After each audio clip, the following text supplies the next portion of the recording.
C'est l'heure du premier journal d'information ce matin sur Studio Calita, relayé sur les ondes de Radio J à Paris. Nous sommes vendredi au lendemain d'une journée marquée par un très net regain de tension autour de la bande de Gaza et par plusieurs attentats terroristes en Judée, Samarie et à Jérusalem. Les forces de sécurité israéliennes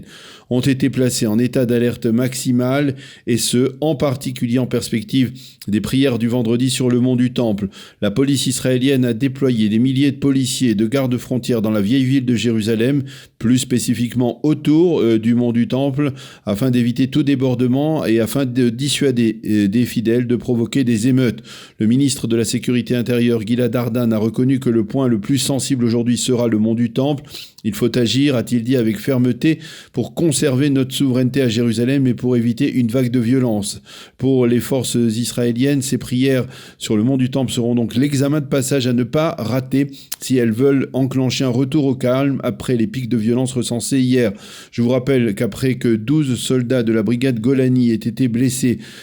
par une voiture bélier près de l'ancienne gare ferroviaire de la capitale dans la nuit de mercredi à jeudi, dont un des soldats est toujours dans un état grave, le mont du Temple, ou plus exactement ses abords immédiats près de la porte des Lions, ont été le théâtre d'une attaque à l'arme à feu contre des gardes-frontières de la part d'un arabe israélien islamisé qui a été éliminé par les forces de sécurité. Quelques heures après, un Palestinien tiré près de Dolev en Samarie vers des forces de sécurité. L'agresseur a réussi dans le cas précis à s'enfuir, tandis que celui de la gare ferroviaire de Jérusalem, un habitant du village d'Atour, a été arrêté hier soir au carrefour du Gush Etzion. À cela, il faut rajouter la tension à fleur de peau dans le pourtour de la bande de Gaza, tension liée aux tirs répétés ces derniers jours de roquettes palestiniennes et à la multiplication de lancers de ballons incendiaires et explosifs. Hier, le chef d'état-major de Tsahal, le général Aviv Kochavi, a déclaré que Tsahal n'avait pas la moindre intention de laisser le terrorisme l'emporter. Selon le général Kochavi,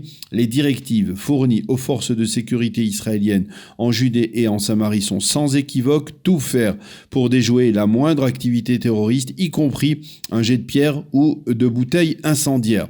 Côté palestinien, plusieurs proches de Mahmoud Abbas ont affirmé hier soir que la coordination sécuritaire entre Israël et l'autorité palestinienne avait été réduite à sa plus simple expression, mais qu'elle se poursuivait. Ces responsables ont accusé Israël de rajouter de l'huile sur le feu, par exemple en ayant choisi cette période tendue pour détruire à Jenin la maison du terroriste responsable de l'assassinat du Rav Raziel Shevar. Le député d'extrême gauche et ancien chef d'état-major de Tsahal,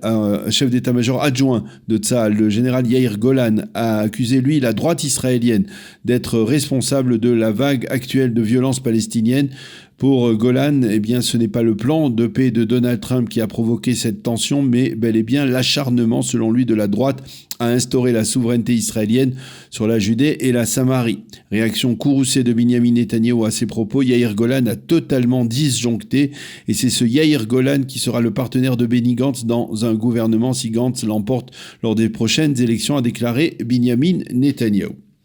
Quant au conseiller et gendre du président Trump, Jared Kushner, il s'en est pris hier à Mahmoud Abbas et l'a rendu responsable du regain de tension constaté dans les territoires depuis la présentation du plan de paix américain. Des leaders qui aspirent à créer un État pour leur peuple n'appellent pas à l'organisation de journées de colère et n'encouragent pas leur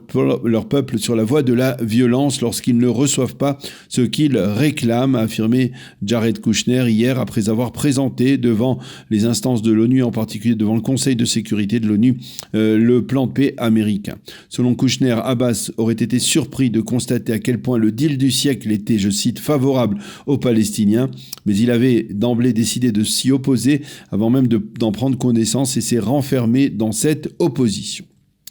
Et puis en marge de cette activité sécuritaire, une déclaration importante liée hier à l'épidémie de coronavirus. Le docteur Benny Davidson, qui fut le directeur du département des situations d'urgence au ministère israélien de la Santé, a affirmé qu'il ne fallait pas céder à la panique en Israël et que les services de santé publique israéliens étaient prêts à faire face à une telle épidémie si des cas devaient se déclarer en Israël, ce qui, il faut le souligner et le dire et le répéter, ne s'est pas produit. La météo pour terminer, retour massif de l'hiver après une semaine relativement printanière. Le Shabbat sera pluvieux et froid sur l'ensemble le Shabbat sera pluvieux et froid sur le territoire israélien, avec des baisses sensibles de température, des vents forts et de la neige sur les hauteurs du nord du pays, mais pas cette fois-ci à Jérusalem. Les températures prévues, 9 degrés à Jérusalem aujourd'hui, 15 à Tel Aviv et 23 degrés à Eilat. C'est la fin de ce premier journal d'information sur Studio Qualité.